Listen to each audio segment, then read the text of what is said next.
Εικόνες ντροπής κατέγραψε σήμερα το πρωί ο τηλεοπτικός φακός στις εγκαταστάσεις της πρώην Υπηρεσίας Εγκαίων Βελτιώσεων στην πολύπαθη συνοικία του παλαιού λιμεναρχείου του Βόλου.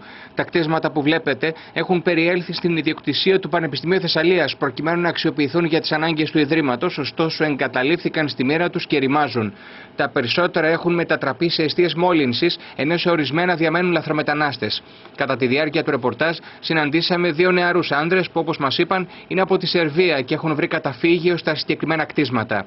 Οι περίοικοι είναι αγανακτισμένοι από αυτή την κατάσταση, ανησυχούν για τη δημόσια υγεία και ζητούν την άμεση παρέμβαση του Δήμου Βόλου και του Πανεπιστημίου. Δίπλα ακριβώς από το λιμάνι υπάρχει και αυτή η κατάδια. Είναι μια τρομερή ρύπανση από τα παλιά κτίρια του Μουστακαλή, της μικρής καλλιέργειας και άλλο το ελληνικό με τα τσίπουρα και αυτά όλα παρατημένα στο έλεος και είναι μια περιουσία μεγάλη του Πανεπιστημίου Θεσσαλίας.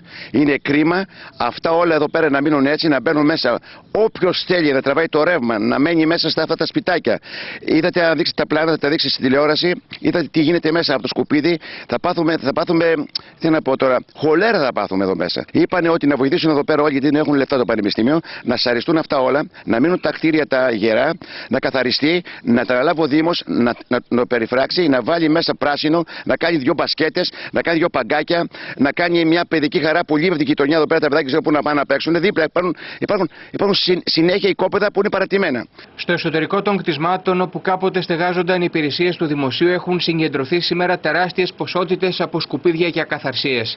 Στο παρακείμενο κτίριο που χρησιμοποιούσε η πρώην Ομαρχία για τη συντήρηση των χιονιστικών μηχανημάτων, άγνωστοι έκλεψαν ακόμη και τα κουφώματα από τα παράθυρα. Παρακαλώ τον Δήμαρχο Βόλου να έρθει με το Πανεπιστήμιο να κάτσουν κάτω να βρουν μια λύση για αυτό το πρόβλημα. Είναι τεράστιο το πρόβλημα γιατί είναι κρίμα για τέτοια περιουσία να μένει έτσι. Και είναι σε απόσταση αναπνοής κατοικημένη περιοχή, έτσι. Μα γύρω-γύρω, εχθές που ήρθε το Χωριζόπλιο το Σαββάτο, οι τουρίστες μπαίναν πάλι μέσα εδώ μπαίνανε.